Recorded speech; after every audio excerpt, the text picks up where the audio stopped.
விக்ரமாதித்தன் கதைகளில் மனிதனுக்கு அறிவுபூர்வமான கருத்துக்கள் உள்ளதா என்பது பற்றி எதுவும் கூற முடியாவிட்டாலும் பெண்களுடன் சல்லாப லீலைகள் புரிவதைப் பற்றி சொல்லப்பட்ட பொழுதுபோக்கு கதைகளாகத்தான் அவைகள் உள்ளன.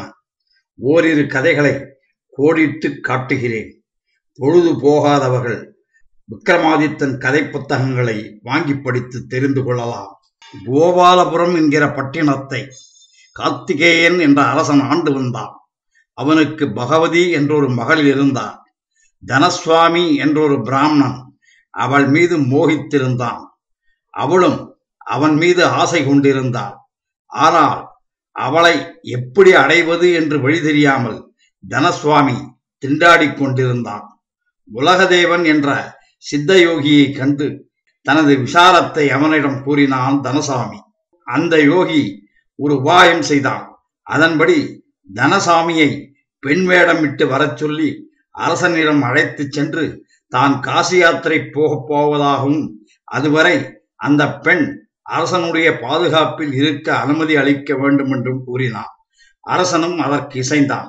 பெண் வேடம் இட்டிருந்த தனசுவாமி தன்னுடைய எண்ணம் போல அரசகுமாரியோடு கூடியிருந்தான். கொஞ்ச நாளில் அரசகுமாரி கர்ப்பமுற்றாள். இது இப்படி இருக்க மந்திரிகுமாரன் ஒருவன் வந்து பகவதியை பெண் கேட்டான்.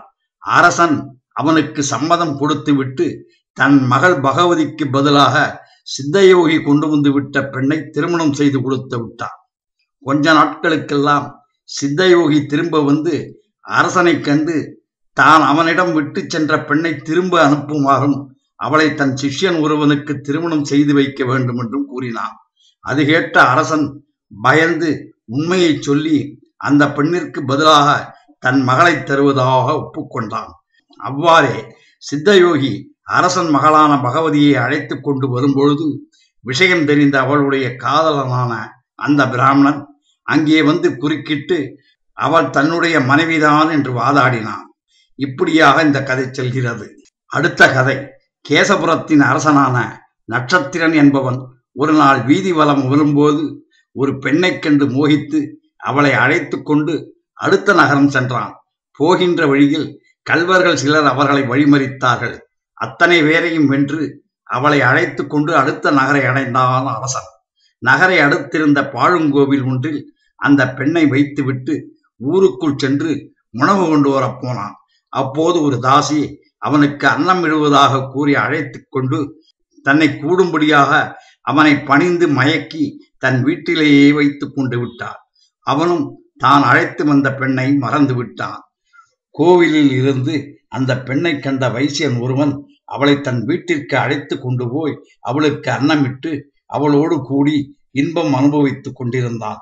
அப்போது அவர்கள் புணர்ச்சி செய்து கொண்டிருந்த இடத்தில் எலி ஒன்று காணப்பட்டது. இப்படி ஒரு கதை. அடுத்த கதை. சேனாபதி என்ற அரசன் பூமியை வலம் வர வேண்டும் என்று எண்ணி தன்னுடைய பெண்ணையும் மனைவியையும் விட்டு சென்றான். சென்றவன் நீண்ட நாட்களாக வராதது கண்ட அந்த பெண்ணும் தாயும் அவனை தேடி புறப்பட்டனர். அவர்கள் சென்ற வழியிலேயே தந்தையும் மகனுமாகிய 2 அந்தணர்களும் சென்றார்கள். பூமியில் காலடிகளை கண்டு அவை பெண் பிள்ளைகளின் கால் அடிகளை போன்று காணப்படுகின்றன என்று முடிவு செய்து சின்ன அடிகளுக்கு உரியவளை மகனும் பெரிய அடிகளுக்கு உரியவளை தந்தையுமாக மணப்பது என்று முடிவு செய்து கொண்டு அந்த அடிச்சுவடுகளையே பின்தொடர்ந்தார்கள். கொஞ்சம் தூரம் சென்றதும் அந்த பெண்கள் இருவரையும் கண்டார்கள். சின்ன காலடி தாயினுடையது என்றும் பெரிய காலடி மகளுடையதுமாக இருக்க கண்டு 2 பிராமணர்களும் வியப்புற்றார்கள். அதன் பின் தாங்கள் பேசிக்கொண்டு வந்தபடியே அந்த பெண்களில் தாயானவளை பிராமணர்களில் மகனுமானவனும் மகளானவளை தந்தையானவனும் மணந்து கொண்டார்கள். அவர்களுக்கு குழந்தைகள் பிறந்து பெரியவர்கள் ஆனார்கள். அந்த குழந்தைகள் ஒன்றை ஒன்று இப்படி முறை சொல்லி அழைத்துக் கொள்வார்கள் என்று வேதாளம் விக்ரமாதித்தனை கேட்கிறது. இப்படி ஒரு கதை. அடுத்த கதை.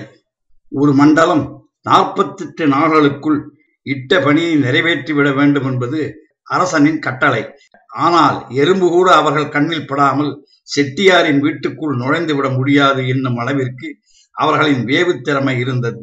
47 நாள் வரைக்கும் அவர்களால் எதையும் காண முடியவில்லை.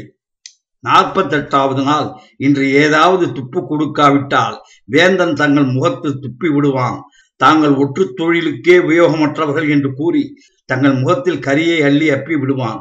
கோபம் எல்லை மீறி விட்டாலோ தங்களை கொல்லுமாறு கூட செப்பி விடுவான் என்றெல்லாம் எண்ணமிட்ட வேவுக்காரர்கள் அன்றைக்கு சற்று அத்துமீறி துணிந்தனர். மாணிக்கம் செட்டியாரின் கொல்லைப்புற தோட்டத்திற்கு வேலி தாண்டி குதித்தனர். அவர்களின் நல்ல நேரம் அன்று பௌர்ணமியாகையால் விக்ரமாதித்தனும் தன அமராவதியும் தோட்டத்திற்கு வந்து ஒரு கயிற்றுக்கட்டிலில் கூடி கலந்து கழித்துவிட்டு ஒரு போர்வையால் மூடிக்கொண்டு கண்ணுறக்கம் கொண்டிருந்தனர். தோட்டத்திற்குள் நுழைந்த சாரணர்கள் கயிற்றுக்கட்டிலை கண்டுவிட்டனர். மெல்லச் சென்று சால்வையை விலக்கிவிட்டு பார்த்தனர். பார்த்ததும் தங்கள் காரியம் நிறைவேறிவிட்டதாக நெஞ்சுக்குள்ளேயே எக்காலமிட்டு ஆர்த்தனர். கட்டிலில் சுயரூபத்தில் இருந்த விக்ரமாதித்தனும் தன அமராவதியும் ஆடை குலைவுற்ற நிலையில் சிங்கார ரச சிலைகளைப் போல ஒருவித மோகன பாவனை தோன்றுமாறு துயில் கொண்டிருந்தனர்.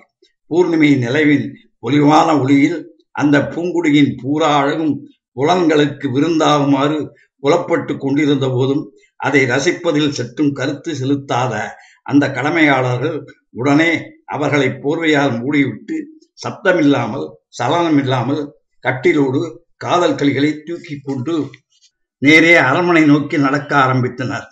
இப்படி ஒரு கதை. இப்படியெல்லாம் விக்ரமாதித்தன் கதைகளில் சொல்லப்பட்டிருக்கிறது. விக்ரமாதித்தன் கதைகளை படித்து நீங்களே அக்கதைகள் எந்த ரகத்தைச் சேர்ந்தவை என்று தெரிந்து கொள்ளுங்கள். நன்றி, வணக்கம்.